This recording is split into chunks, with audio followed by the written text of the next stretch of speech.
Okay, good evening. I'd like to call the Town of Cedar Lake Plan Commission work session for December 6, 2023 to order. Please stand for the Pledge of Allegiance.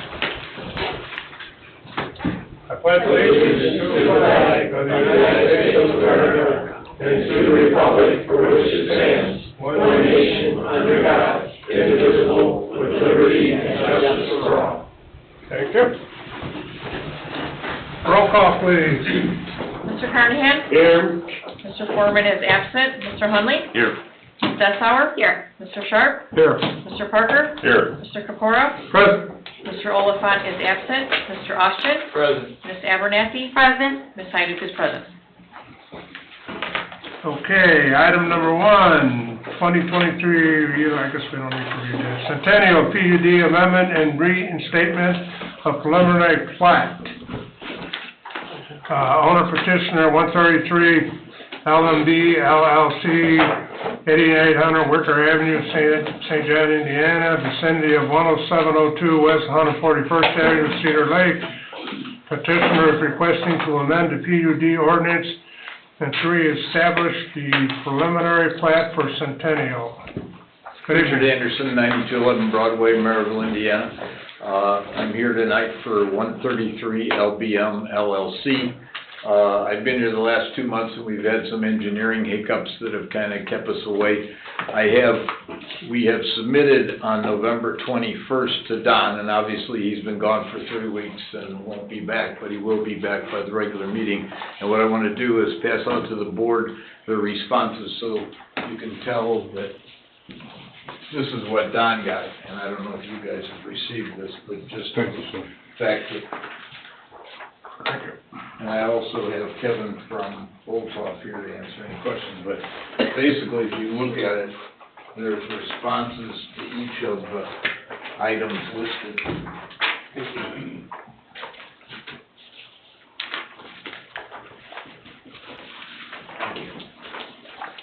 And I think the main issues in the past have been the engineering was not quite as far along as the amendment that I had provided and the other issues. And so what we're basically here tonight for is based on the fact that we did respond, and I think if you look at it, you can see that the responses are answering the questions that Don had that we would like to be set for public hearing for the public meeting this month. And I'll answer any questions that you have, but you can see it at the end of each number. Well, has Don seen this? Yeah. Well, I don't know that because he's been gone for 3 weeks. But I mean, he's back before the public meeting. And I guess I wanted to substantiate for you guys that basically we have responded. This was Don's letter, and then they've added the responses to each of those. There's a lot of partially answered items in here. You guys have just partially answered those? I don't think they're partially answered. Mr. Carnahan, that was Don saying that the initial comment from him had been partially addressed and explaining further what they needed to do to address his comments. Okay, so I just got this, so I'm trying to glance over it quickly. So your comments are in the darkened area? Yes, okay. Where it says response at the bottom of each one of the numbers. The numbers are all from Don. Sure, it's Don comments and then your response? Yes. Okay. And then Manhart signs the letter again because they're the ones who did the response. I have 2 questions. Yes. Not for you per se, but actually, have you had any dialogue with Don about this since he's been gone? We had brief dialogue about it before he left. He said none of the engineering comments were major. There was just a pretty substantial list with him since. He does have the November 8th letter in here. That is in your packet on page 39. I saw it. Yeah. Where is Don at? He is out of the country on vacation. Oh, okay. I think he's starting a kangaroo ranch. The black shirt, right? Black shirt. Yeah. You're next, what's your opinion? Well, I think, just looking at the substance, I think it's tight to ask for and I know why you're asking, of course, but for us to have a review by Don, for you to be prepared completely. But Don will be back on the 12th, and we will have the public meeting then. It's like you and me going away for 3 weeks. Yeah, but- We show up and we have what we have on our desks. But he's So- part of a firm, and I mean, he's going for 3 weeks. I mean, I think some consideration should be given to me because we've been trying this for 3 months. We've done what you asked, and then because Don's not here, we're gonna push me another month again. Well, we don't know if We we've don't done know what that, what was asked until Don reviews it. But in each case, That's right. they just agreed with what he said and done what he asked for. I mean, we can go through them one by one, but that's what he asked for draft covenants, they gave him draft covenants. You know, they responded to each. I glanced at a few of these through here, but we just got it right now, I you understand. know? So you're saying that these are 100% responded to? Yes. Okay, all right. So we could go ahead and do it, and if it's not ready on the 20th, Yeah, you can continue it if he doesn't. Yeah, but I think we need to at least move that far forward. Does that cover us if it's not, Don says it's not ready, we don't have the public hearing? I mean, You're nobody's gonna have gonna, to put some language into actions that will mandate the complete satisfaction of your engineering to. Well, we can continue the public hearing if it's not to Don's satisfaction. I agree with that. But I mean, I think we can have it to Don's satisfaction between us, between the 12th and the time of the meeting. When's the meeting? December 20th? 20th. Yes, sir. 2 weeks from tonight. Yeah, I don't see a problem with that. I mean, it's been going on for, what, 20 years? Yes. So another month won't kill anything. I don't have a problem scheduling a public but, hearing, but if he says it's not right, it'll have to be right before it's continued. Right, we won't be yeah, able to yeah, finish it, we'll just yeah. open the public hearing, and then he'll say that we can't, and then we'll continue. Yeah, we know how it goes. Right. And if we don't like what he tells us, then it's gonna be deferred. Unless, Okay, but I mean, Yeah. at least we move to the point of the public hearing, and we That's get. what I'm trying to tell you, that we're gonna go ahead and do that. Okay. does that set a bad precedent for something? It's a policy called the Plan Commission. You can do it. You can do it every time you receive it. You can do it when you don't want to do it, and it's complete yours. I think that we can go ahead and, granted, you know, for putting the onus on Don for having a good time. And, you know, that's, I don't know where he went, so I don't know. that's fair Did he go to Don. Australia? New Zealand, Whoa, my favorite place. yeah. It's gorgeous. But, I think we can go ahead, if Don can review this prior to the next meeting and say, okay, you know, or nay, whatever. Then, if we can't, if he doesn't agree with everything, then we'll just have to continue it on to, the next month, Okay. till January. For purposes of your record, the reason this would be unique is because your engineer's been out of hand for an extended period of time, and as a consequence, that has affected schedules and review times and the like. If in fact that's what you're thinking, He's gonna have to catch up fast. Yeah. I pity him. Where's that, in Australia? Great. New Zealand. Well, that's close enough to Australia. That's a long airplane ride back, about 24 hours, Yeah. so, yeah, plenty of time to read this. Yeah, just get him this so he can read it. The one good thing about it is there's no jet lag, because you lose a whole day or you gain Yeah, it's a a day. It's pretty even. Yeah. Yeah. Well, any comments from the commissioners on this, or I agree with what you said, John. everybody in agreement there? As long as we understand that it could be, We'll do what we can, I'll be on the phone to him too, the minute he gets back. Mr. President, I can let you know I did hear from our utility engineer. All utility-related comments have been addressed at this time. Don just said that? No, Neil. Oh, okay. Well, Those in hand. you know, based on that, but usually we get I a have letter, an don't we? email, I got an email from him this afternoon. Yeah, but usually we get a letter, Is don't we? that- I'm sorry, John. Don't we usually get a letter From Neil? from somebody saying that they've been addressed? He has from time to time. I can ask him for an official letter. Did you get it, Dave? No, I didn't, and, there's some sensitive, utility look-sees that you need to make in this vicinity of town. So having what he, issued in writing is important, and if it isn't, I'll tell him get it to me in writing. thank you. Yeah, I don't like email approvals. I like something that's official and we can put in the record. I will request that from him tomorrow. Okay, thank you.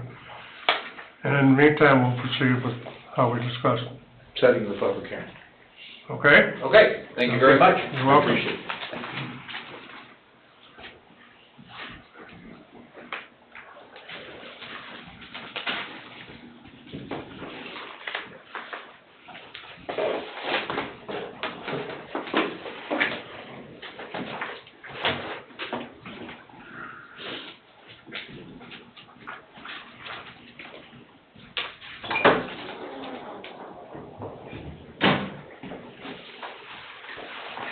Okay, number 2.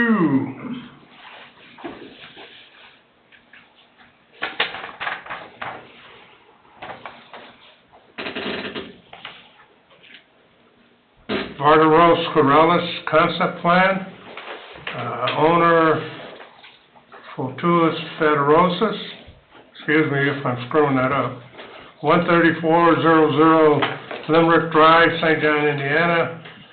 Petitioner Jimmy Corrales, 15190 West 153rd Avenue, Cedar Lake. Vicinity of 13336 Wicker Avenue, Cedar Lake. Petitioner is requesting a concept plan for a one-lot subdivision and the site plan for a new commercial business plaza. Yes. Do you guys, Ashley, do they get copies? They were provided the concept plan. It's on their meeting iPad. Okay, well, I brought some just in case, but as long as they have them.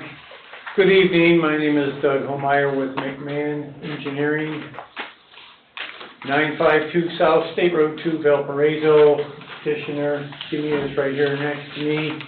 His father-in-law is out of town and could not make it tonight, but we met with the town, with Chris, Ashley, and Don, and we made a basic concept plan here showing 2 buildings on one lot. We've got about 75,000 square feet.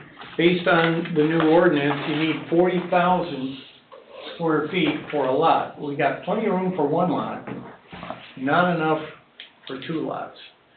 So we asked them what their thoughts were to have 2 buildings with an access easement, or you wouldn't need an access easement because it's going to be one lot, on one lot.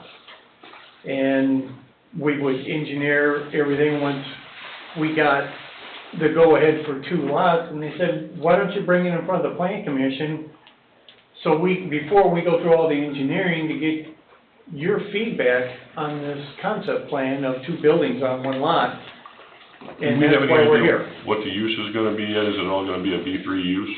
It's just gonna be for rentals, one's gonna be my wife's, the intended plan is my wife's business, she does event planning. That would be in one of the units, we're looking at having 3 units in each building, so a total of 6. But nothing heavy duty, just your standard commercial rentals, you know. So, we're having the discussion because it's B3 zoning right now, but it doesn't necessarily need to be B3, does it, for that use? I don't think so. Ashley? Depends on what they're wanting to do for the commercial rental. Are they renting to contractors? Are they renting for a storage facility? That's gonna kind of determine, which zoning it needs to be. If they're wanting to rent to contractors, it needs to be a B3. If they're wanting to do like storage, just like a storage facility, like what we have going on off of 141st for 141st Partners or something like that, then it would need a use variance. What I heard though was lot requirements, isn't that what she said? The lot requirements? Well, I know in other municipalities, you've got one lot, you can't have 2 buildings on one lot. And when I brought that in front of Chris and Ashley and Don, they didn't give us any feedback, and what I didn't want to have happen is come to you guys with this thing engineered and say, here's here's our one lot subdivision, here's our site plan, and you say, no, we don't want two buildings on one lot. That's the real issue. After that, I can engineer and make sure everything fits your ordinance or exceeds it. I think the use is what's gonna make the difference. You think you're gonna have a contractor in one of these buildings, a contractor Yes. office, or a contractor building with a yard and a shop? No yards, it would just be, a main entrance and then an overhead door, so mainly parking of their vehicles, inventory. But there most likely will be the contractors, but we're not putting any fencing up or anything like that as far as, gearing towards that. It's just a matter of having the option to do that. Well, you've got 40,000, which will cover your B3, where you can put your contractor in the 40,000 lot. The other lot is be 35,000, which would be 5,000 short of the B3. So rezone that to B2, we all go home. That sounds like a solution. It's like you've done this before, that was genius. That is exactly why we're here, to get your input tonight, so we know how to proceed. Is it 40,000 or 43,000 square feet for B3? I think it's an acre, 43,560. That's what I thought it was too. 40,000. It's 40,000. 40 or 4? 40,000 for B3, 10,000 for B1 or B2. Yeah, that's your solution right there. So Because your wife could go B3, into, right, the B2, and along with whatever else, and then you got your contractor situation solved with the B3. You know who the contractor's gonna be? What's that? Do you know who the we haven't done contractor's that gonna be? part. No, this Okay, is just, okay. yeah. he was Just talk? trying to Yeah, have it okay. built, have her get one of the units and then figure out the others. Sure. So, yeah, I can get with Ashley as to our next step, but obviously the next step is to come in and partially rezone a portion of this to B2. Can that be Two lots. Can that be handled at one time? That, and have What? one lot subdivision. We'll have a two-lot now. You'll have to have a two lot. Exactly. Right. We'll zone 40,000 of it, or 45,000 of it, leave that B3 and the remainder, whatever it fits to make everything work right, B2, and then we'll be fine. We'll come back, we'll need a rezone then, we'll have to go through the two-lot subdivision process and site plan approval process. Right. Doesn't it sound a little clunky, kind of that process though?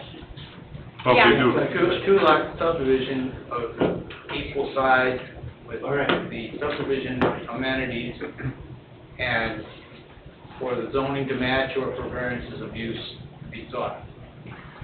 Seems to be the more streamlined way of going about this. I could be wrong, I didn't sit in on the meeting they had either, so I don't know what they talked about. Well, if it was two equally sized lots, they'll fall short on the B3 requirement for the 40,000. Developmental variance. They're giving us, two lots and they're sizable, but not quite. Yeah, we've got approximately, after the right-of-way that's been taken for 41, we've got approximately 75,000 square feet of property. I would consider that pretty substantial. I think you would also for two lot subdivision. One could be 40,000 square feet, the other one 35 though. I mean, you wouldn't be able to tell the difference by looking at it. No, it'd only be a line on a flat. Then we wouldn't have to go through the rezoning. We went through the variance. Dave, you're saying we go for a variance to allow lots that would be approximately 37,500 square feet of B3 zoning, correct? That's one way of doing it. I'm hearing that there are steps and kind of clunky, trying to find the most efficient way to put your plan in front of this body and the BZA. Sure, and that's exactly why we're here, to bring all of this up way in advance so we can make sure everybody's happy with the way we proceed. I don't care for making variances on two lots. I was assuming see it be B3, 40,000, B2 to 35,000. Whatever they have to do, they have to do. But I'm only one of 7 members up here. I think I agree with that, because we already made one exception on that B3, and have a lot of heartburn with that. It depends on what you're Yeah, gonna get. Can I ask a question? There won't be a problem bringing a subdivision in with multiple zonings then? Because we're gonna have a 2-lot subdivision, 1 lot will be B3, 1 lot will be B2. As long as you meet our subdivision plat, Okay. there's no reason not to have 2 different zoning classifications. Okay, every municipality is a little different, it'll make sure we don't run into a problem. I think from a clean planning perspective, though, I'd rather have the B3 in the back of the B2. Being as that's on 41, if they have to be, It can't be that way, the way this is laid out, it's gonna have to be B2, they're gonna be along, both oh, of it's them will got have the, to. both of them have frontage to 41 then. Exactly, one building will have to be a B2 building, and one building will have to be a B3 building. So the lot line's gonna run east-west through the property. Yeah, that's fine too. They're both gonna have, I looked at that wrong, they're both gonna have frontage. Yes. That's it, that's it. Explain to me exactly where this is located. About Just south of 500 McDonald's. feet south of McDonald's, plus or minus. It's 2 on lots the south of Altair. West side. All right, where? 2 lots south of Altair. Okay. So this is Altair and this All right. here. Are you aware that in July of 2025, NDOT is going to run a turn lane through 41 from 231 to 135th? That's what we were talking about with the easement for 41, right? How's they're doing with it now? We'll have to get with, because this approval will have to also come with it, an entrance approval with NDOT, so that when they see that, we'll have to compensate the whole site in order to compensate for what we know is supposed to be coming in the next 2 years. They wanted to do this in 2022, but they told me that they had 160 properties that they had to obtain, so they pushed it back. That's why it's July of 2025 now. You know, And maybe not your that. father-in-law's got. Right, everything. depending on if they get those 160. So that's another good thing to know. So as we go forward with this project, we'll be working hand in hand with NDOT so that this will, whatever gets designed will incorporate what they want to do 2 years from now. It only makes sense, because why would we want to do anything here knowing Gonna that change it's the not going to work? setback probably. Yeah, well, the setback typically is 60 feet from wherever the right-of-way is. So we've got a little extra room, we can just design it, whatever they're gonna need. If they're gonna need another 10 or 15 more feet to do whatever they need above and beyond what's already been given to them, we'll just design the site plan accordingly. This project will necessitate you having NDOT information presented to you by the petitioner. Because this is gonna happen. It's unknown when, but it is. You'll be affected and so will the town. I'm fine with So that. it actually works out really good that we know this is coming up and that we weren't here 2 years ago and designed it all, only to have it get changed. I agree. Commissioners got any comments? I think you said it all. Joe? You got anything, Jim? You're good? Okay. All right, well, I think we got a lot of good answers here, cleared up, and we know exactly which way to proceed now. Thank you very much. No problem. Thank you. You're welcome.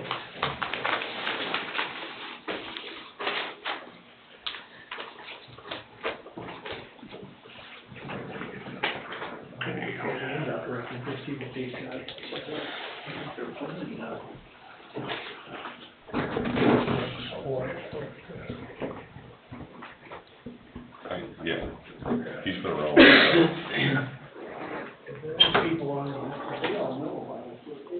Okay. Number 3.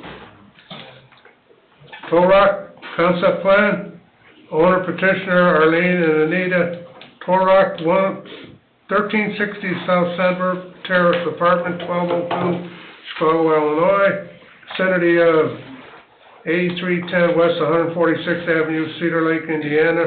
Petitioner is requesting a concept plan for a 1-lot subdivision and site plan for an addition onto the existing home.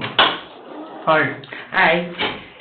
My name is Andrea, and my sister Anita, who couldn't be here today, and I both own property at the southwest corner of Cedar Lake. All right, we need your last name and your address. The address, And your last name. my last name is T-O-R-O-K, Torok. Okay. And your address. I'm sorry, what? Address. Address of the property we're talking about, or my legal address? Your legal address, where you live. Okay, that's what's here, 1360 North Sandberg Terrace in Chicago, Illinois. That's fine, you just have to tell us. Oh, okay, okay. Yeah, that's procedure. Okay, Okay, fine. sorry. Tell us what you need now. So my sister and I own the original house that I will call original, 8510 West 146th Avenue. This house goes back in our family in the 50s. It's a two-story house and all the bedrooms are on the second floor. Last year we purchased the adjacent property that the address was 8514 West 146th Avenue. And the reason we did that is we wanted to combine both properties to put an addition from the current house to the property that we purchased, because both my sister and I are elderly and we have very difficulty walking, so we wanted to put 2 bedrooms on the first floor. So that was the premise behind why we bought property, the second property, and the reason we're here today is to present the plans for the Lot Subdivision and the approval of the building addition. I do have, You were here for a fence before? what? You were here for a fence Yes, before? okay, we were here for the fence in June. Okay. Because adjacent to the property we bought is Pinecrest Marina Channel. And we tore down the old fence, wire fence, and shrubbery to make room for all the equipment coming in, because we put in a new seawall, because the old one was crumbling. And at the same time, Pinecrest Marina put a brand new seawall in on the channel adjacent to our property, because their seawall was falling apart. You know, I have, just real quickly here, a 3-page handout that would make it clearer in terms of what our plans are for today. Andrea, they do have your plat of survey, the proposed preliminary plat, and the house plans from Head and Sons on their iPad. Oh, okay. Here, that we purchased, we owned property number 2 that we purchased, which is adjacent to the channel, and here's the lake. New seawall has been put in already. New seawall, Pinecrest has been put in. The property that we purchased contained a house connected to a garage and the shed. Both the house and the shed had been torn down to make room for all the new equipment that had to be brought in for the seawall. So the plan... Your seawall is on the lake side and Bob Gross's is on the channel. We use the same firm, Midwest Marine, same exact seawall, and he extended it. So, if you would see... I'm looking at the picture. Oh, the picture, oh, okay, yeah. So right where our property ends, the channel starts, he just continued it. So it's here and it's beyond the road on this particular drawing. Actually what I wanted to kind of focus on was the 2 properties that is on the left here, on the right, the existing house, the foundation for the garage on the property we bought, and in the middle, the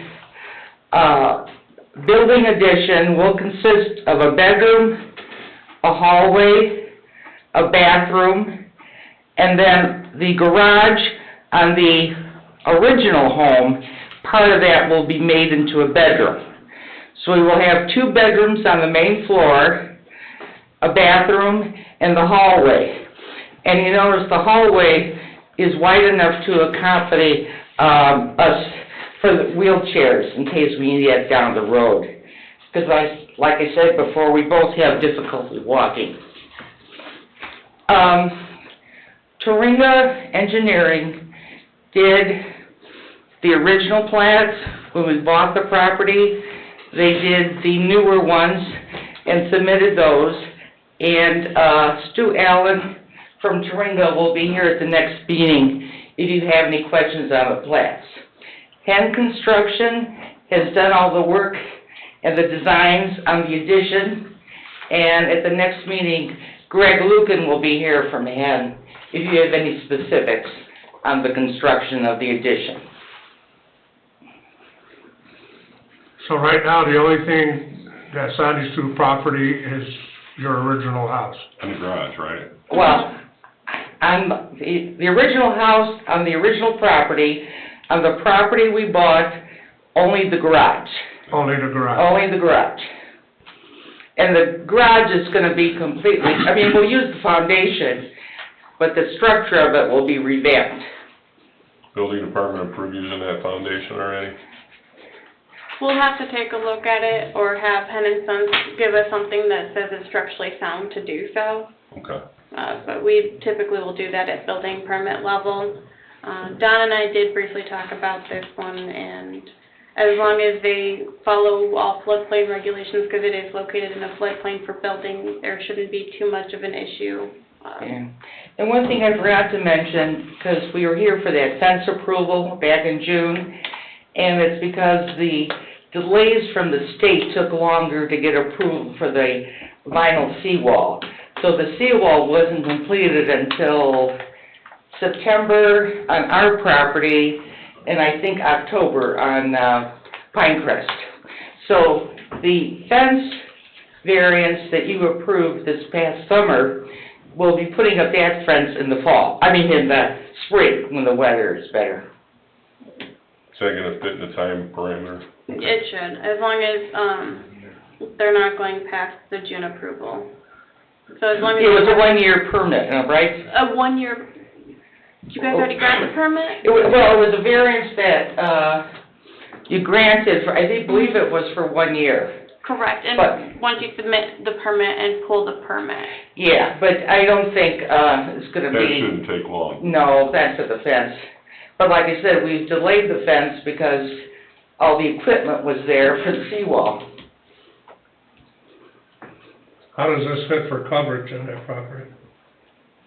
I'll recalculate, but I think they were under. I calculated a few weeks ago, I'm sorry, I forgot to include that in your guys' report. I will recalculate and get back to you, but I'm pretty sure that they were under their 25% lot coverage. Okay. And since the house is gone, they don't need a one-lot subdivision or a lot cleanup or a legal description cleanup on this? So that's why they're coming forward for the plan commission, is to clean it up, modernize it, combine the three lots into a one lot subdivision, to then create that addition between the old garage that's still remaining on the one property that they purchased, and then the original house that they've purchased. So that's kind of what... So when we're done, it'll just be a one-lot combination property. Mm-hmm. It will consist of actually legally lots 7, 8, and 9 of that Shady Beach Y addition, but it's still gonna be called one lot, correct? Yep, it'll become a one lot subdivision, and then it'll also clean up that old railroad easement. Oh, okay, And yeah. that back there, and kind of just make it all one modern Okay, subdivision. yeah. Those lot lines disappear. Yeah. There'll only be one set of lot lines. Okay, so there'll only be one lot, yes, yeah. There'll be a single lot. Okay, okay. Well, I went to the county recorder and had merged the properties, but that was only for tax reasons, to make it simple. And when I talked to them at the assessor's office, they indicated, because I explained all this that was going on, that when everything is set, then they'll come out and reassess the total property. You know, because once again, we're having two houses, kind of, yeah. So that was just information for you, yeah. Okay. Okay, is there anything else that I can answer for you today? No, not for me. I don't see any. How far along is she with, Stuart Allen has created the preliminary plat. They made application to start the one lot process subdivision in January. This was just a concept plan to introduce it to you. So there's not gonna be any public hearing. Stuart Allen will be in front of you next month presenting the actual preliminary plat. Work session, Mm-hmm. okay. Commissioners have any questions on this? This seems pretty straight cut, right? Mm-hmm. Okay, thank you very much, and then You're we'll welcome, be Tricia. back in a month, correct then? Yes. January, yeah. Yeah, January, okay. Thank you. Thanks. Thank you very much. I know.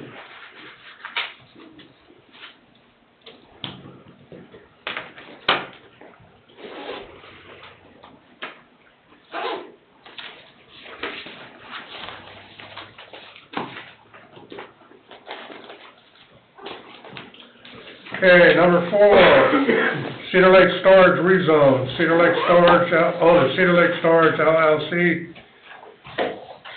Care of this law, 13632 Wicker Avenue, Cedar Lake, Indiana. Petitioner Nathan D. Viss, 12632 Wicker Avenue, Cedar Lake, Indiana. Vicinity of 9039 West 135th Avenue, Cedar Lake. Petitioner is requesting a rezone from M1 to B2. That is correct. Thank you, Mr. Chairman. Appreciate that. We're all familiar with this property. One of the items that's come up in the last month or two here that I have a conversation with Ashley about is the fact that this property is zoned M1, which is a bit unique. I'm not really sure that we would want as a town long-term planning to have one located right in the middle of residential. But the other inhibition that that has created is my clients have on the backside exterior and interior storage, as you have previously approved. On the front side of this property is a really nicely redone business building that they're trying to get a tenant into. The issue becomes is that in marketing it, every time that they have a prospective tenant that comes in and says, hey, can we come in? They then get hit with the request that, well, if you want to put your business here, you have to come before this body and request a variance of use so that you can allow your business to be in here because of the M1 use. The other issue that's been created is my clients have entered into a contract with UHaul. It's just a natural fit with the storage building that they have out there that folks can come and rent a trailer or rent a truck, things of that nature. Well, technically, in order for my clients to have that relationship on this property, they would need to come before you to get approval for that, even to just park a U-Haul truck near the fence for advertising purposes. So in speaking with Ashley, we discussed, well, what should have been done a couple of years ago before neither she or I were involved with this is my clients should have come before you and made a request to do a rezone to this property, and that what we think the most reasonable fit would be a B2 zoning. That way my clients can continue with that partnership with U-Haul. That way when folks come forward and want to lease the space of the business premises at the front, they can move right in and they don't have to go through the hassle and long process of coming back before the town for approval. Now I do recognize and speak with Ashley that because we've got the exterior storage, we've already submitted an application there to have a very exact same use variance outside the backside for the exterior and interior storage, and that's before the BZA, I think later this month as well. But for the Plan Commission, what we're requesting to be set for a public hearing is for a rezone from M1 to the B2 designation. Ashley, why was this zoned M, was it a prior use that required M1 zoning, or why was it zoned M1 to begin with? That one, I'm not entirely sure. I think it has been that way since potentially the town's inception. I know it used to be an ambulance station. So that's over from there? This is an old industrial use parcel. It was a lumber yard at one It time. was a lumber yard, and it was combined with the ready mix across the street, and it was all kind of a complex. Yeah. If you will, a singular or combination of uses compatible. So there's gonna be the storage unit, a business up front, and the U-Haul now. Yeah, and the U-Haul is very de minimis. That very much just takes care of itself. In essence, folks can... Yeah, no, I understand. It just seems like there's a lot with this property. It is. I've seen a lot of you for this property. You have. Is this gonna be the end of this? I am hoping. I think if Ashley and I would have been involved back in 2021, it would have been done completely different. So now we're left with a dustpan and a broom, and we are attempting to reshape what should have been done in 2021, candidly, so.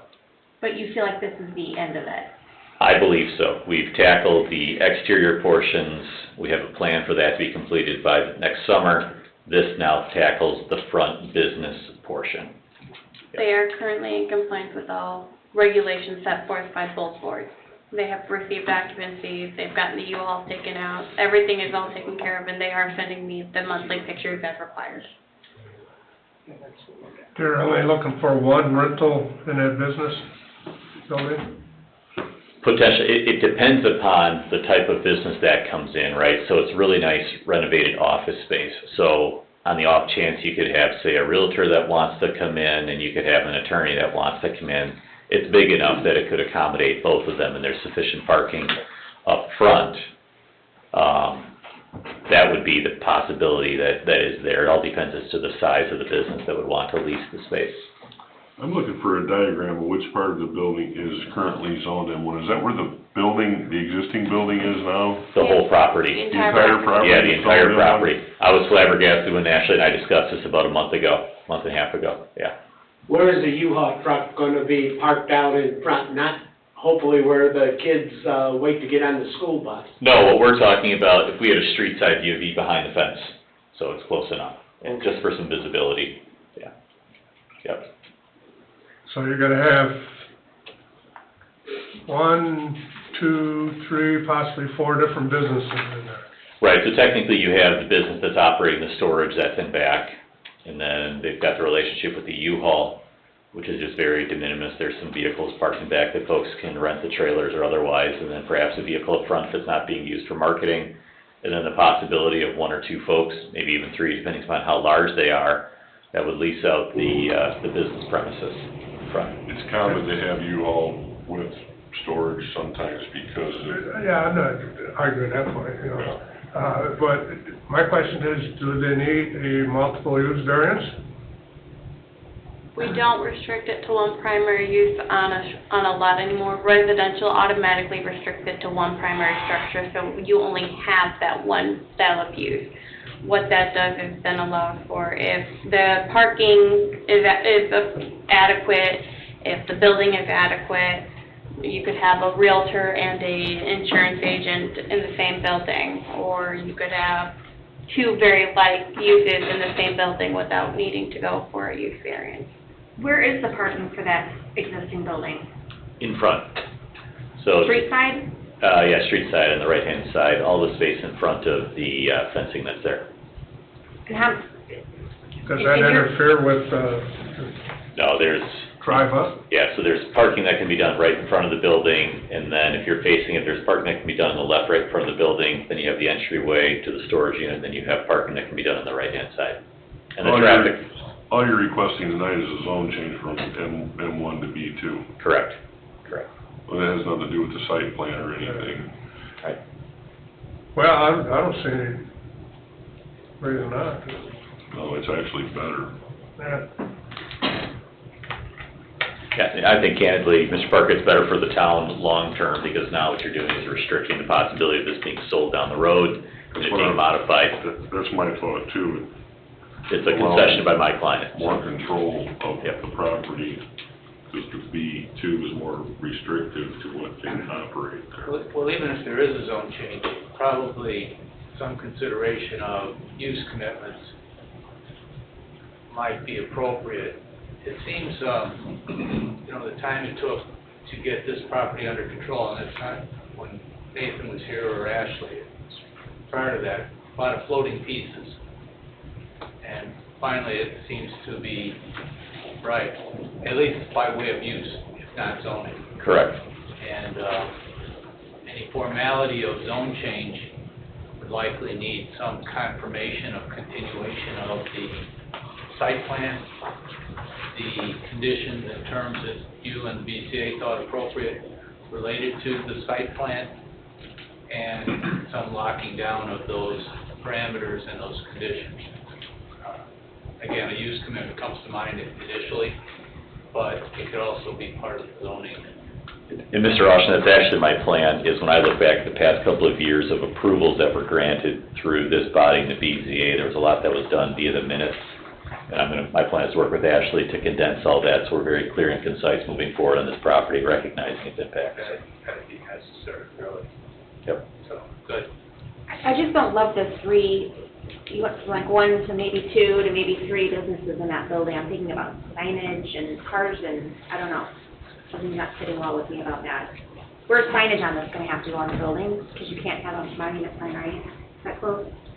Monument sign would have to be 10 feet from the right-of-way line. I don't think they have the capability of putting it there. Likely, yeah, it would have to go somewhere on the building. And there is a blank space on the left-hand side, there's a brick fascia that you could put it in, and that has not been a request of my clients. We recognize that there's a size limitation for B2 zoning.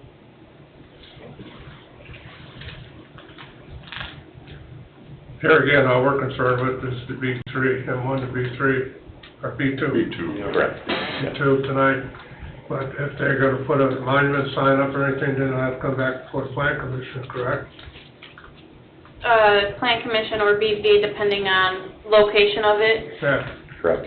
so that or we size. can handle anything like that at that time. And it's, my point wasn't the sign, my point is the number of businesses that we're talking about putting in that building now. It went from 1 to 4 to 3. Well, and one of the things is the board, or the plan, BZA requires use commitments. One of the things, correct me if I'm wrong, Mr. Austin, is we could put in their conditions on how many. And you can do that. That's the purpose of having that extra security document. We do that now? It would be, in my mind, conceptually, in the context of the presentation to you of the zone change and the certification you would make to the town council with recommendation. Those are the legal requirements anyway, applied to the facts here. How many businesses are there now, Nathan? Well, 2, well, technically 3, but 1 can't publicly market it, right? So you have my clients that own the premises. So you have the storage business that's there, right? That's being operated. Number 2 is there's a relationship with UHaul. And then number 3 is you have this business commercial space that can be set to be leased out. So there's the possibility, perchance, like we talked about, that you could have an insurance agent. You're talking about the old office where the... Correct. Okay, Correct. I got you. I mean, maybe So there's the storage company isn't using that office? not to my knowledge, yeah. I mean, maybe moving in and out of there in essence that they're working it back, right? But, I mean, yeah, there's the possibility of, say, we want to turn this into a public networking space. And then there's the possibility of you have people subletting small offices. I mean, there's a lot of possibilities here and useful for people in the town. I guess for me, I don't see any different than, say, the plaza that I'm in. That's right on 41. You have 3 businesses that are located in one building that's right on 41. I think the difference there is there's 3 office buildings. Sure. So we know there's gonna be 3 offices. Sure. Coming Yeah. in blind and just saying now we're up to 5, 1, 2, 3, 4, 5 businesses in that building just doesn't, and that property just doesn't fit well with me. That's just me. I didn't realize they weren't using the office. I was trying to understand the second and third. I guess the second business is the U-Haul. Mm-hmm. Personally, I just view that as being part of the storage business, because that's typically, Right. at least up north, that's how they operate. If I have to rent a U-Haul truck for work, I typically go to one of those storage facilities that rent them and rent one. Right, right. I don't think we have one in town that does that currently, though. No, this is the furthest south that I'm aware of, Yeah. besides St. John, so. Bike shop wanted to put a U-Haul in and we didn't allow it. Right. Like I said, there's a feasibility of if 2 people come forward, they want to do a build-out and split it out down the middle. I can see that happening. It all depends as to what tenants. I know that they've had a medical facility talk to them in the past. There's just a lot of uncertainty with folks before we know that we can have a for sure B2 zoning, so. Don't U-Haul have 3 spots in town already? Not that I know of. But they're on the, There's one at the storage place in 41, just south of the taco place. There's one on the right-hand side, I don't, I can't remember the name of that, that little shopping center just south of the, church there on the right-hand side. They got U-Hauls there, they got U-Hauls at the storage place on 41. I don't know if they let three that close together. Okay. I think as Mr. Parker indicates, it's just a natural complement to the type of work. It's not a very heavy concentration, just a small aspect to it.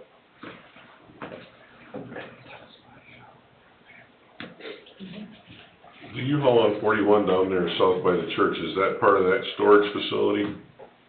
The one on the east side of the road, belongs to that storage area right there. And the other one down there is that little complex of little stores and, On the west side. on the west side, yeah. Yeah, we're overstocking. Neil's and no By Neil's, Hoffman's, those down there? Yeah, right. Hoffman Small Engine Repair, What was that? over by Hoffman Small Engine Repair, Yeah, right, down on, west side of 41. right. I didn't know there was any in town. Yeah. I It didn't was either. news to me. I There learned used to something. be. That storage place right there, Apparently there is. south of Taco Bell, has got, U-Haul on it. But, and again, I'm just one person, for me, the U-Haul just kinda, in my view, goes along with the storage thing. You wanna get a storage unit, you don't have a truck, and you wanna rent one, it's real convenient just to be able to rent it right there. I agree with that. They did such a great job cleaning that property up. And now, in my head now, I'm like, okay, so there's exterior storage and there's stuff in the back and there's cars back there. And then now there's a business with 3 different businesses in it with signs. Now we have a U-Haul truck parked out front. It just seems like we're muddying No, and something that was so nice. Right, Heather, and I think a question there would be, if you want restrictions on where, say, you could park one of those U-Haul trucks, recognizing the cleanup that has happened. I think that's reasonable. I can talk to my clients and say, hey, Yeah. look, if we are gonna park a U-Haul truck just for marketing purposes, is there a specific spot? And as I look at this, if we were to go back to the, street side view, I think the right-hand side is a great spot for it to limit it. And there's nothing in the building right now, so there's a potential for a third business, but there isn't one currently, the way I'm understanding it. I might Right. misunderstand. No, Okay. you are accurate, and I'm just indicating that it's possible you get a small insurance agent or a small lawyer that wants just to occupy 3 spaces. I mean, there's enough for 6 to 8, quote, offices within that building. It's a very large building, spacious on the interior.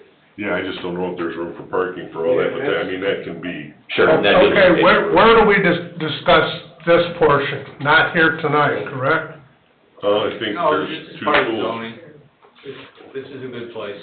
This is a good place? This is a good place. You're talking about conditions for zoning and use. I just wanna make sure we're not going off on a different tangent than what we're supposed to be. Well, it's stretching a little bit, but Well, I kinda That's oversimplified it at first when I said it's just zoning.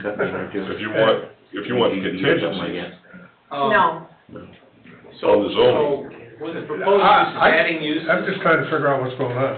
would adding uses change the other types of things that are needed, like signage? No, I'm not worried about signage. What I'm looking for is ease of access to get tenants in without needing to come back before you, so we can modify the marketing to say, you fit these molds, you can move in, is in essence what we need, as well as to allow my clients to keep the contractual relationship that they have with U-Haul without needing to come back before you. it would require a new site plan if something's gonna go in that retail space. It would seem that way, which is why I asked about things like signage and access and the like. I'm not suggesting go backwards and start at the beginning, I'm just asking. Seems that way. So I guess, so, the way I'm understanding this, and maybe to clear it up for everybody, if the U-Haul is allowed, the zoning change is allowed, the storage is already allowed. It's already approved. When they come back, if they choose to do office space or retail space in that building, it's still gonna have to have another site plan and another revision at that time. It would seem so. Based upon the explanation we've received from Nathan tonight, Could we require that with approval? certainly. Maybe that's where we just need to get Yeah, I and agree. deal with it later. I agree. So you'd want to require it with your approval that if retail space moves into that building, they have to come before the plan commission. Any occupancy, I guess, in that space would have to be approved by the planning commission. If you don't do that, wait a if you don't minute. do that now, the uses that Nathan's clients will bring to the buildings will be permitted by right. So your consideration of parameters, whatever they are appropriate and important, if Wait. there are any. I'm confused. I just heard that we want a parameter on here that if we have retail or other use, that they have to come back before you. And I think that defeats the reason that I'm here tonight, which is to seek a That rezone. came from them, not me. Hold a second though. I don't think anybody has a problem with the rezone, Okay, but regardless of if you get to rezone tonight or not, you don't have a permitted use for the space, the vacant space there currently. mhm, And it's gonna require a site plan and approval to get parking spaces approved, and for whatever that use is gonna be, it's gonna have a parking requirement and other requirements that are attached to the use of that space. oh, okay, and I think that's where there was a disconnect. I was interpreting that for anyone who wants to So, I then mean, use it. You used the word possibly 5 spaces in that space, and the space may be big enough for that, but it might not have the parking for the uses that you're proposing at that time. That's where it gets Well, sketchy for me. That's for permitting and reviewing permit applications comes into play. I don't know if 5 spaces, office spaces or whatever fits in that space or not, depending on how it's laid out. That seems like a lot in my mind, but if there was 2 or 3 offices in there or 2 or 3 spaces in there and you met the parking requirements, Mhm. that would be your request at the time. But we're looking for some sort of contingency on that space tonight, it sounds like, for the rezone to M1 to B2. Although I don't have a problem with the rezone at all. Nor do I. Got it, okay. I'll work with Ashley on that. Okay. Yep. Mr. President, if I may, Ms. Stashower, it sounds like your concern is if they go multiple, like 3, 4, 5, potentially 6, as Nathan was mentioning tonight, that's too much, that's too excessive. Is there a number? No, there's not. I didn't know if you were thinking maybe max 2 office spaces in the front building, or? Well, no, like Mr. Parker said, we have to take parking into consideration, if you've got, Yeah. no, there's not a number. I just didn't know if there was a number if you were that concerned, because that would be a concern of the building department as well, if we're getting too many in there, and not enough parking spaces, and we're getting a little too convoluted at that point in time. If there was a number that, if we're gonna be working together on getting some type of use commitment or zoning commitment together, that could be written in. Yeah, my point was that we needed to have that control now, so it doesn't become an issue when there's 6 businesses in there and. Yeah.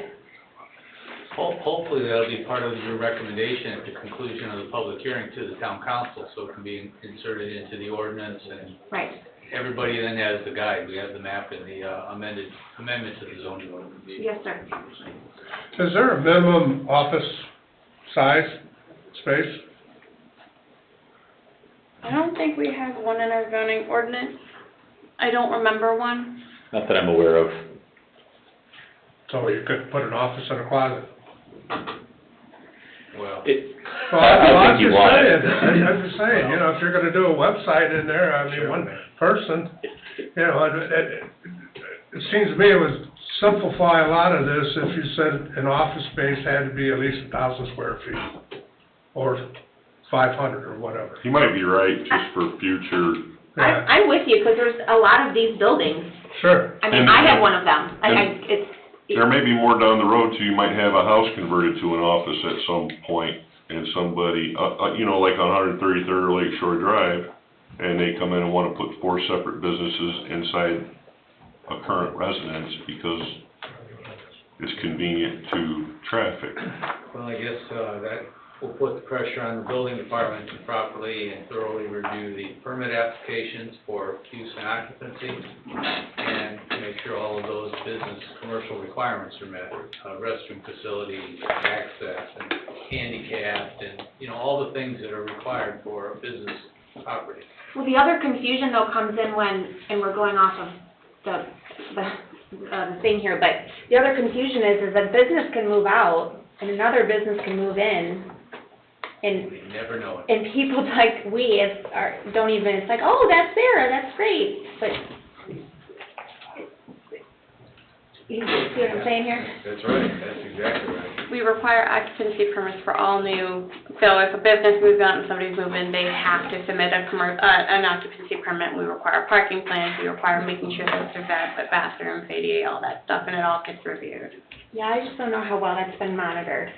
Well, between the fire department checking the building for those code compliance requirements, and the building department on the certificate of occupancy permit app, it ought to be covered. Doesn't mean it will be, but it ought to be. Ought to be. So, In theory, I agree with you. to critique here, we're okay with going from M1 to B2. And, with the two businesses that are there now, being the storage and the U-Haul. If any further businesses go in there, or they go into the, building that's there, then they need to come before some governing body here, whether it be us or the BZA, for that to happen. Am I correct? Maybe. I mean, if they come in and apply and building department looks at it, fire department looks at it, and commercial occupancy regulations are met, Right. they're gonna get occupancy. For aesthetics and safety, I think the parking of a U-Haul truck out front too also needs to be somewhere. Like you said, there's a bus stop right there, there's kids, there's, I made a note, Heather, and I'll propose a spot in a map before we meet again. Perfect, for it. thank you. Yeah, I guess Inside it the could be fence hel- though, right? right. I guess it could be helpful, Nathan, for, at least for discussion at the public hearing, a colored site plan. Yep. Something that'll kind of give the commission something to work off of and utilize. Sure. So this is not ready for a public hearing? Doesn't sound like it based upon this, but it's close. I mean, It's close, but it's not ready, so in 2 weeks, it won't be on the agenda in 2 weeks. sounds like it. Sounds like, okay. Another discussion in January and public hearing in January could work out. If they don't have a clear idea what they're doing with that space currently, no They- thoughts? Yeah, I mean, they've cleaned it up, they've renovated, it's prepared for somebody to move in for office space, is what it is. And they've been marketing it, trying to find a tenant, is what we've been doing. Like I said, they've had some interest with a possible small medical space. But the M1 zoning is deterring that? And what people need to do then is they need to come before this and get a special, variance of use to be allowed to come in there. And what we're looking for is just ease of use. If, as Dave mentioned, if you meet the parking restrictions, if you meet the side restrictions, they can move right in, is what we're looking for. As well as, like I said, the use of the U-Haul. Technically, that's a violation, and they're tired of being in violation, so we're trying to do this right. Okay, is everybody okay with what's happened so far? Yes, sir. Yeah, I'm fine. yeah. See you next month? Probably not, we'll probably see it before then. You'll see them in about 5 seconds. Wait about 5 seconds. Can't get rid of me yet. Okay, then we'll move on. Number 6, Price Point Builders Concept Plan. Owner, Price Point Builders, care of this law, 12632 Wicker Avenue, Cedar Lake, Indiana. Petitioner Nathan D. Viss, 12632 Wicker Avenue, Cedar Lake. Vicinity of 12819 Klein Avenue, Cedar Lake. Petitioner is requesting a concept plan for a 2-lot subdivision. That is correct. Thank you, Mr. Chairman. Again, Nathan Viss here, 12632 Wicker Avenue, Cedar Lake, here on behalf of Price Point Builders. So this is a uniquely shaped lot located right near the roundabout. It has frontage of about, get my measurements here accurately, about 157 feet. And what we are looking for is a 2-lot subdivision. I believe it's included in your packet already, a proposed survey from Glenn Crack and Associates. which outlines the proposed two-lot subdivision. There is town of Cedar Lake property that's owned kind of on the southern section of it that my client has expressed interest in purchasing. It would make the lots bigger. I don't know if the town is interested in selling that. That'd be a conversation for a different time. But we are requesting this evening we can move forward with a concept or with a proposed plan for a two-lot subdivision.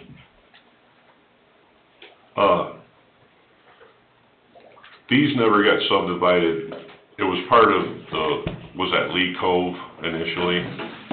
I believe so. And these lots never got platted and subdivided at that time. There was no infrastructure in the ground currently or anything. Correct. Any engineering been done there yet? Just the engineering with the survey and then just preliminary engineering to ensure that the lots are buildable and that we've got access for water, sewer, and the like is what's been done today. Well, that's why I'm asking, because I got a stack of paperwork here from some of the neighbors that stormwater from this property affects other properties that were part of Lee Cove. And that never got addressed because this thing kind of went defunct at the time. And that was probably 16, 17 years ago. And there was not a lot of follow-through with that. In fact, I think the town had to, didn't we have to pull on a letter of credit on this one also, Dave, if I remember correctly? I think we noticed him, Mr. Young, I think. But he came through, like, at the finish line, so we didn't have to call it. That's my recollection. It's a number of years ago, though. Ashley, what do you think? I've actually pulled the Lee Cove file today to make sure that I was well prepared for it, because it was done back in 2008. I didn't see anything about pulling in that file. Well, there was, at one time, Yeah, there were it challenges was close. with compliance. And then I think the Mott State Bank had to come in and finish something on this initially too. Is it 15 years? That's a long time. Yeah, it was done in 2008. Yeah. I didn't remember My seeing memory anything. isn't that good, but this one sticks in my mind because I will tell you that this builder at this time, developer at this time, was awful. And there are people now suffering the lack of follow-through that went along with this builder and this developer at the time. So, and we can require an engineering be done before any kind of a plat would be considered for this, couldn't we? Primary plat is where the substance is, and you're gonna need Don Oliphant involved here. Yeah, and I believe he needs to review this and look at it, including all the old documentation, if there is any. So, Mr. Parker, I wrote down drainage. I think you had mentioned two other items. I want to make sure I'm not sure if there's anything left over from back then that didn't get cleaned up, to be honest with you. Do we have a draft concept, survey, something? Not the We have a survey. For the proposed, two lots? GIS. Yeah, I've got a proposed survey for the lot split. Are you talking like a topographical? Yeah, there you go. Okay, I don't have one in possession, but I can ask my client to get that. And I believe he had to get that done back in the day also, when Lee Cove first came in. It did have a full set of engineering. Okay. That's a start. Okay. So, Mr. Parker, full set of engineering and a request that this be submitted to Don for review. What you're requesting? At the very least, and there may be more depending on what's hiding in the background, because this is old. There's a bunch of old houses in there that were torn down too. Yeah. Did we tear any of those down? I think we did. Do you have in that survey or drawing, your boundary survey or whatever you have tonight, do you have a layout of the two lots and you propose them on them? Yeah, the layout of the proposed two lots is here. Correct. Yep. Don's gonna need that. There will be a lady that'll speak in public comment who was at our town council meeting last night with concerns. You'll do that in public comment. Yes. Yeah, it'd probably be good for you to take notes on that too. Sure. I don't have the history I was in law school back in 2008, so wasn't aware of past practices in this property. That was one of the many issues, but this one was particularly bad. Okay. Didn't somebody come before us with this before? A year or two ago? Not this parcel, but the LCK project was Okay, abutted this parcel, and this was excluded from the plan that was presented. It got Okay. platted. I think it It was two wasn't different part of it. ownership. Right. It looked in two different ownerships back in 2008. It might have They, been. there probably was two different entities, ownerships, but that developer had multiple entities at the time. This So property was owned by John Bunsich back in 2007. it might have been, went through a sheriff's sale. Yeah, that would be a sheriff's sale to get It was John a sheriff's Bunsich on it. Yep. But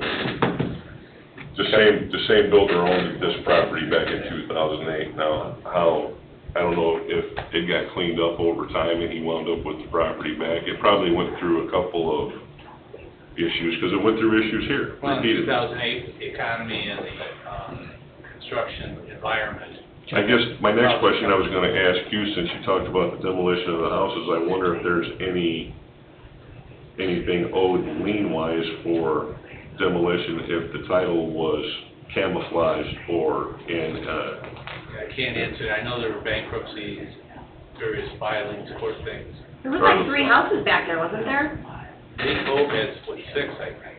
No, back on this, back here. can you research that, Ashley, and see if there's any monies owed on demolition on any of Was the there 2? properties? I will look and see if we have an unsafe file. Is that collectible? Probably not. You're at statute of limitations issues. 15 years ago.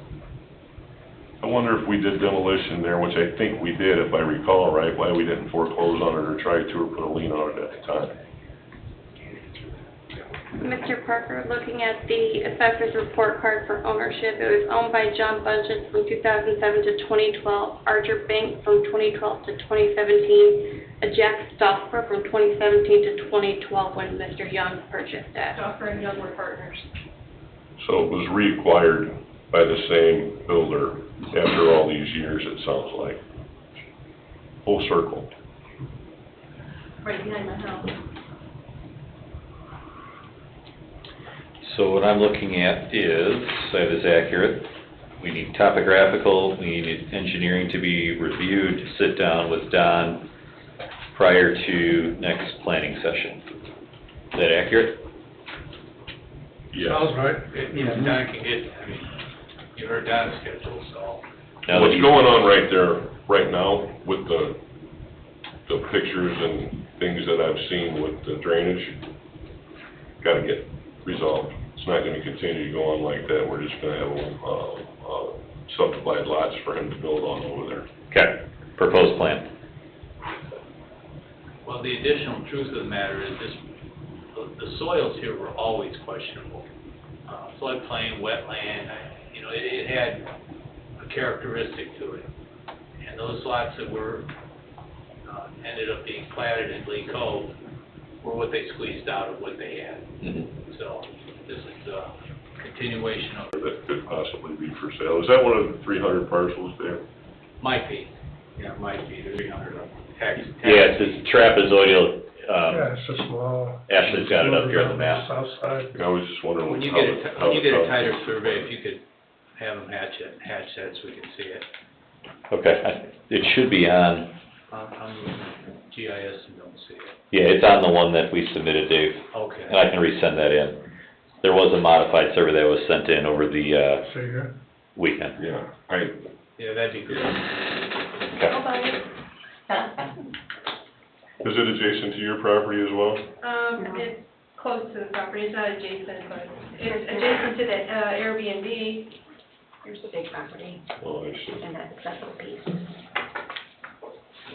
Yeah, this, Nathan, is this Yeah, one you here? can really get use out of it. It's right by the main gas line. yeah, this is it, it's this L-shaped Around the piece right here. dumpster. Lightning, Right there. that's the piece Oh, the town doesn't need it. No, it's like a, that I put in the blue, that's the piece, that lightning. Yeah. Okay. Yeah, I'm looking at it right here. Ashley, can you do some research on that and make sure that that lady in the front row gets that information as well? If the town doesn't need that. Adjacent to the down. Okay. Thank you. All right, I will assemble the information. We'll see you in January. Okay, Nathan. Thank you. It's gonna be an Airbnb. Number 6, Lot Subdivision, preliminary plat extension, owner petitioner Donald Frey, 332 East 125th Place, Crown Point, Indiana, vicinity 13315 Lincoln Plaza Way, AKA 109 Broadway, Cedar Lake, Indiana. Petitioner is requesting a preliminary plat extension for a one-lot subdivision. Anybody here? I don't see him, but he did forewarn me he might not be here due to personal reasons. Essentially what he is requesting is an extension on the preliminary plat that this board granted December 21st of last year. There was some issues where the person who did the plat for him passed away before he could complete the couple minor comments from Don and do the final plat, so he just needs an extension to where he can work with the surveyor to get the it taken care of and final plat conducted. Is that a one-year extension? It can be, or anything less. Extension is grace. Think of it like that. I don't have a problem giving them a 1-year extension. No, I don't do that. Yeah, me either, I'm just asking what the length would normally is. Yeah, well, I don't have a problem, anybody else? No, no problem. No? So then he's good to go for the next meeting, for a public hearing, right? Yep. Public hearing? Yeah, that's what I, okay.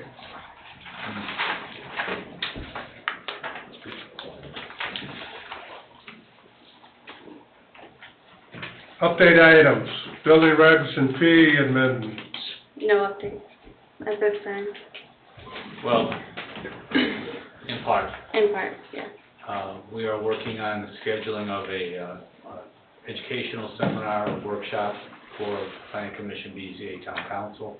It'll be sometime in January.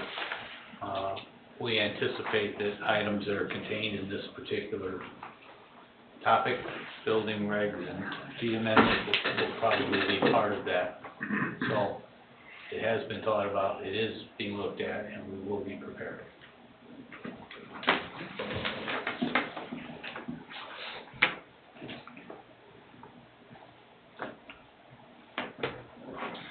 Okay, number 2, well, would Ashley be able to answer all this on the letters of credit, or? PJ called me the other day. They were working on finishing out the last couple remaining items. He'd gone out and done an inspection. There's a couple remaining items. He was going to give me a call back today, and I didn't hear from him. Is that Ledstone? It's just the maintenance letter of credit. Okay, can you do anything on the Beacon Point East unit? Beacon Point East Unit 2, if I remember Don correctly, that one will likely be able to convert, whereas Unit 1 will be extended because that's the one with the pond. Yeah. And then Beacon Point's Unit 1A and Unit 2 should be good to just last at the end of January. They're working on them right now. Summer One's Unit 1, I will be reaching out to the developer to see if we will be extending them. And Cedar View, similar, reaching out to have them extended. They're just now working on the property and will be working, and from my recollection of conversation with him, they're not going to do the public improvements till the end. Anything in danger of being pulled on out of all of this? I don't think so. Okay. Yeah, I don't think so either. Okay, public comment.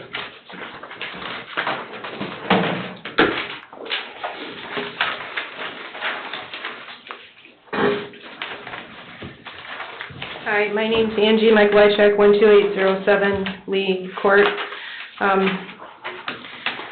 Wasn't really prepared to speak tonight, but I am probably the one and only property owner that would be affected by any development from Price Point Builders, which is through title exchange, the same builder that had built my home as well. I'm not sure if Mr. Viss is employed by McCauley, but McCauley was both the seller and the buyer of my home as my agent. And since I've lived there, I've had plenty of problems, namely, well, many, but the three that come to mind that I think are very important for this board are the matter of the stormwater, which you've already addressed, as well as a road that has been used for various number of years. I noticed it since we've lived there. It runs from Klein Avenue all the way through to the developer's residence to Lee Cove. Lee Street is where you have to access Lee Cove, which is a one underdeveloped lane road that's descending into my front yard. And the proposed property is elevated land. I'm assuming to be at least 10 feet in my backyard. So I would say double digits between the front of my house to the back of my house to the top of the hill where the proposed development is said to be. So besides the water drainage from there, I also have the problem with the road because the lights from the vehicles that go on the road, currently any delivery person, not everyone, but UPS, Federal Express, whoever delivers packages, their GPS will take them to that driveway, and the vehicles, once they realize they're getting ready to go into residential drive, they'll either turn around there, which is close to my backyard, or proceed forward to go through the drive-through to come out on Lee Street. There's been several times where traffic's coming and going on that one-lane road just because being misdirected on this road by the GPS. The front of my house is only a garage and a small entrance, which is on Lee Cove, and the back of our home, which is the home, sorry with the directions, right there, that's our home. All our living space is in the back of that home. It consists of a picture window, which is 3 windows, a kitchen window, a secondary bedroom, 2 windows, also 2 sliding glass doors, which is off the master bedroom, and also living room, kitchen area. So therefore, the majority of my living space faces this property. So like I said, I believe I'd be the most affected. A lot of lights of the vehicles that come in there come in, shine in my house. There's also been traffic stops there by the police department. That's the second issue. The third issue I had is, I don't want to get into detail because it's quite upsetting, was the way that I was notified about this. Wasn't even notified about the hearing tonight. I had to find out on my own. I understand it's a work session, but still, we had the possibility of you making plans for this property without me ever being notified about it. I was notified, however, of the meeting on the 14th, which is the BZA meeting, and I had the opportunity to provide written objections, and I did turn them in at the town council meeting at public comment, just to be sure that you guys had them today.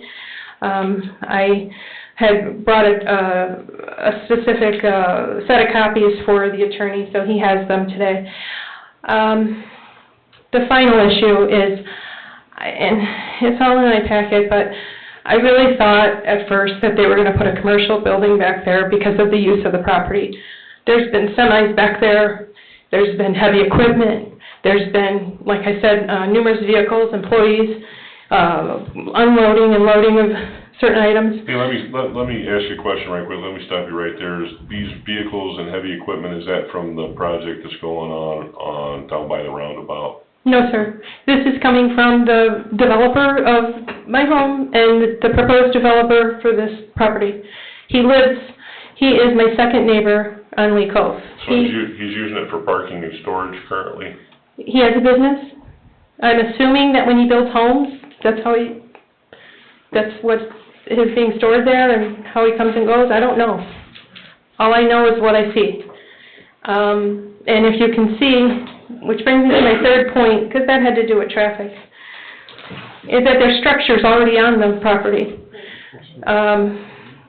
There are structures on this property right now? There are structures on the property right now. I mean, I don't know if what's considered a structure for you. To me, I would call it a structure. A shed, a carport. There is, a steel storage container, the kind that, There's a steel storage container on that property? yeah, the kind that comes on a semi. There's one of those. There's, what else is there? There's a couple trailers. There was a 53-foot semi-trailer stored back there for 2 seasons. I have photos that I submitted with the packet. So he's like using it as a junkyard right now? You have code enforcement in this town anymore, Dave? That's a Tony message in the morning to go out and inspect. What's a disaster? Mr. Young was told that those buildings needed to come down. Mr. Young did say that they aren't his. His neighbor put them up on his property. It's his property though. It's his property, So it's his for his. neighbor put them up. I told him, well, they need to come down. So he has been told they need to come down. I will send. When was that?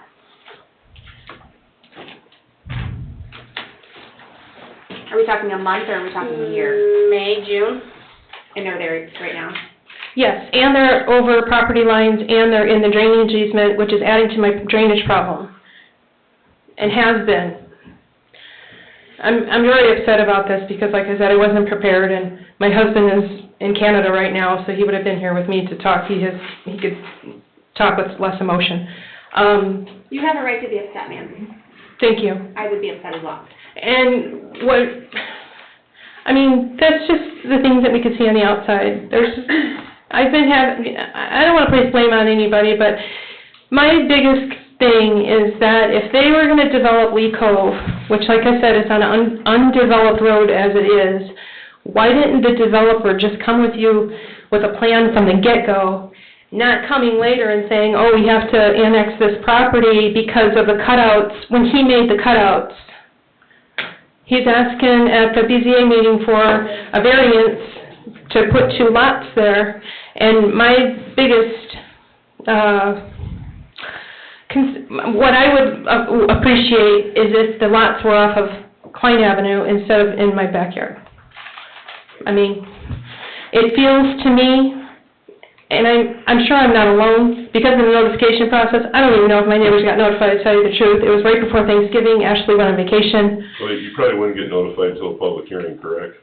For the plan commission, yes, there's no public hearing set for the plan commission. Tonight was just a concept plan. When's the public hearing? Yeah, it's not gonna be for There's a no while. public hearing this month for this item, because the process is it starts at concept plan, then it goes to preliminary, and that's when the... Okay, well, I don't know why I was notified and why I had written objections and why the BZA why it comes before the... It's good to get them in early. Earlier the better, so everybody is acclimated with the situation. Okay. And I got reacclimated with it after I spoke with you last night, and I will be visiting that area in the morning. Okay. On top of, thank you, sir. I just feel that he should have just put it in together, and there was a thought I had, and I forgot what I was going to say. And I'm sorry, I apologize. I didn't know the rest of that was going on over there, but I will have a look at it in the morning. Well, you are welcome to speak, public comment at any meeting we have on this subject. I brought it up in April, sir, and I was misdirected saying anybody could put up a mailbox when I saw activity back there.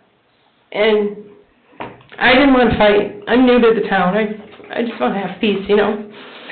Anyway, it hasn't been that bad, but it's getting worse. And for an example, if you can see in the plan that you're looking, the GIS that you're looking at right there, that fence was put in the easement. That easement was, I have a 15-foot easement in the backyard, which is 10 feet out from my back door, and I have a easement 5 foot from my house on one side, and I have an easement on the other side of 15 feet. Because of the way the driveway goes down, the water, after it comes through that 5 feet away from my house, it goes to the front entrance all the way down to my driveway. And I feel like I'm exaggerating it because we don't get a downpour all the time, but when it downpours, that's what we get. And I did submit pictures in there.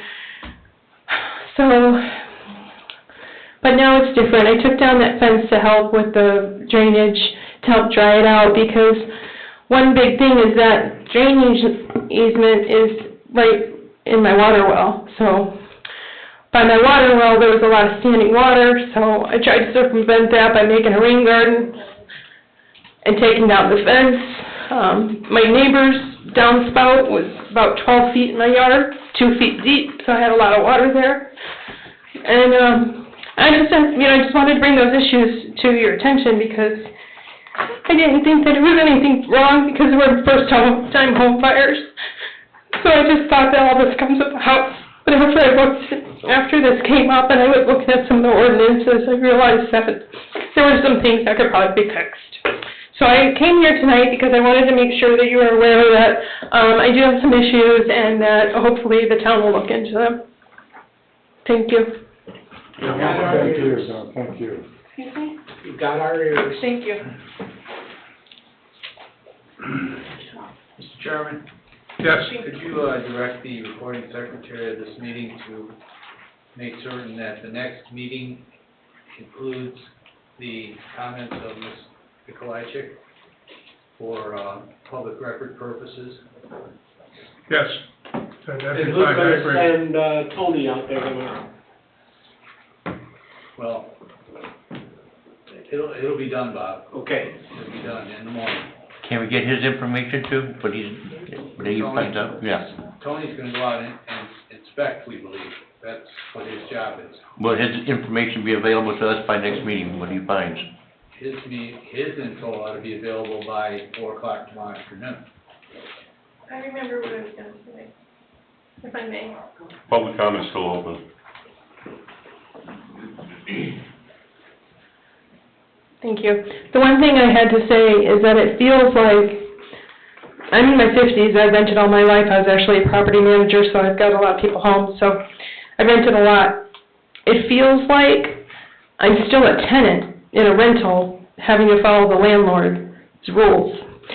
Because this developer, it seems to me, like he just wants more and more from the space we have available to us, whether it be the back property, whether it be the vehicles coming and going, whether it be the vehicles coming and going in the front. So I just feel like he feels like he could do whatever he wants because at one time he owned the property. But the thing is, maybe not the highest, but I have one of the highest assessment values in Lee Cove, and he has the least. So I believe he has the least from the last I looked. So in so doing, any development may increase the value of his home, but it would devalue the value, possibly devalue the mine. So I just wanted to say that it feels like he's trying to run everything around us still, even though we have a big mortgage. So thank you. Okay, you're welcome. Thank you. Do we have any other public comment?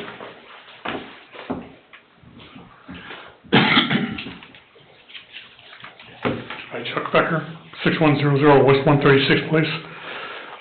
Just a quick question, because I couldn't hear, the Ledgestone maintenance letter of credit expires 7/7, that's tomorrow. Did you guys take action on that? They were completing their items. And TJ went out and took a look, they have just a couple minor remaining items. Okay, because I'm like, today's the 6th, so tomorrow's the 7th, that's why I was wondering. We can't take no action tonight, because it's not an official meeting. All right, thanks.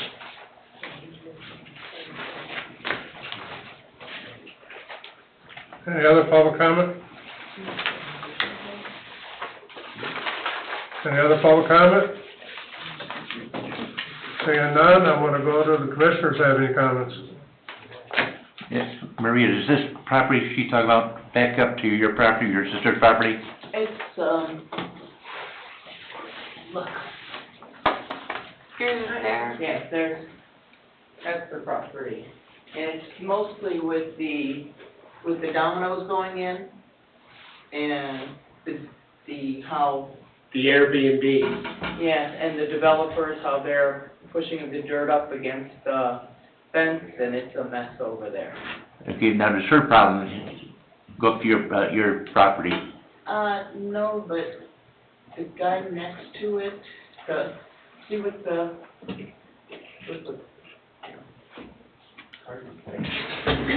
This bigger portion here no, not that portion. is yours. This is Right. the property that was being Right. discussed tonight. Right, but where the guy's doing the domino pizza right there? That one's there. Yeah, that's a mess and a half. We need John Holman to go out there and take a look. A CBEL, staff member have gone out there and issued a letter, and, they were supposed to be installing their stormwater silt fencing as required by their SWIP. It puts serpents up. Serpents are okay too, as long as it's Yeah. installed according to their SWIP. And they're supposed to be moving their dirt pile to the approved location according to their SWIP. They're moving all the dirt along the fence? It's supposed to be done according to their SWIP, yeah. And when is this going to be done? Vanessa, I'd have to look, she sent her letter out last week, and she does a re-inspection in 10 days from her initial inspection, from when the report's been out. So it's sometime next week will be her re-inspection. All right, I got a comment or a question on, Taco Bell. That's a right in, right out, correct? I think so. Yes. Mm-hmm. Are they gonna put in a right in, right out island? Or are they just gonna leave it blacktop with an arrow? What did the plan say? The site plan did not require a pork chop. We were just doing signs because of NDOT coming in and doing We didn't include that? it wasn't in their site plan, no. They're supposed to have right in, right out signs only on the property. I'll go and take a look tomorrow. You might be thinking of Domino's. Yeah, they were required to have a pork chop. Yeah, I know they were, but I'm going down 41 the other day and I see 2 or 3 cars making a left across traffic. And they're gonna do that too. And that's what we were trying to avoid. I don't know how we can control that. We can't have the police out there all the time. I'm not asking that, I'm asking if they're supposed to put a pork chop in, if they're supposed to, I want to put in.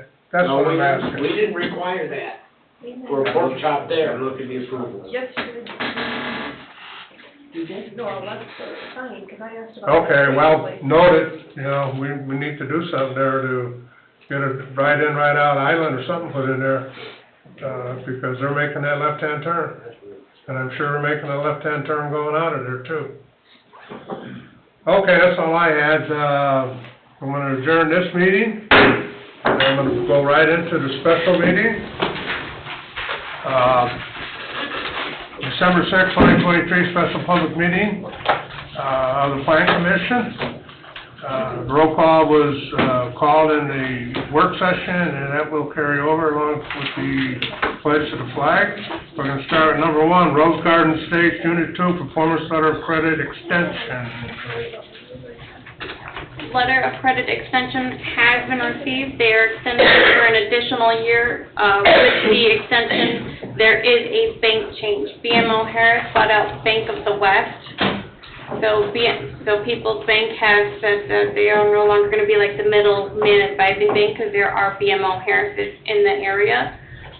So with any acceptance of the 1-year extension, it would also need a approval of switching of the bank from People's to BMO Harris. Bank change, no amount change. No amount change, just the bank And they requested an extension? for an additional year. Okay, so everything's aligned to approve this? Yep. All right, then I'll need a motion to accept to extend this for 1 year to, what's the date? December 9, 2024. December 19th, 2024. I'll make that motion and also include we're accepting the bank change to BMO. Motion made by Ms. Deschauer, second by Mr. Parker. Any questions? Roll call. Mr. Carnahan? Yes. Mr. Hunley? Yes. Ms. Deskauer? Yes. Mr. Sharp? Yes. Mr. Parker? Yes. Mr. Capora? Yes, motion carries 6-0. Number 2, Summer Winds, Unit 2, Performance Letter of Credit Extension. A letter of credit extension has been received for an additional year. This would take this one, I believe, to December 23rd, 2024, or is this one December 20th? Okay, letter of extension has been received, a request for it, until December, what was it? I believe this one was December 23rd. December 23rd, 2024. I need a motion to approve this extension. I'll make that motion. Motion by Ms. Deschauer. Second?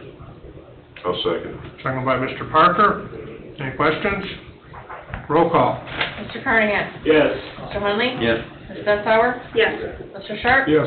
Mr. Parker? Yes. Mr. Capura? Yes, motion carries 6-0. Number 3, Summer Winds, Unit 3, proposed letter of credit extension. Letter of credit extension has been received to extend this letter of credit to December 20th, 2024. Okay, a letter of extension has been received for an extension to December 20th, 2024. I need a motion to accept this extension. I'll make that motion. Motion made by Ms. Deschauer, I'll second. second by Mr. Parker. Questions? Roll call. Mr. Carnahan? Yes. Mr. Hunley? Yes. Ms. Dessauer? Yes. Mr. Sharp? Yes. Mr. Parker? Yes. Mr. Capura? Yes, motion carries 6-0. Any public comment on this session? Marie from 13318 Morris Street.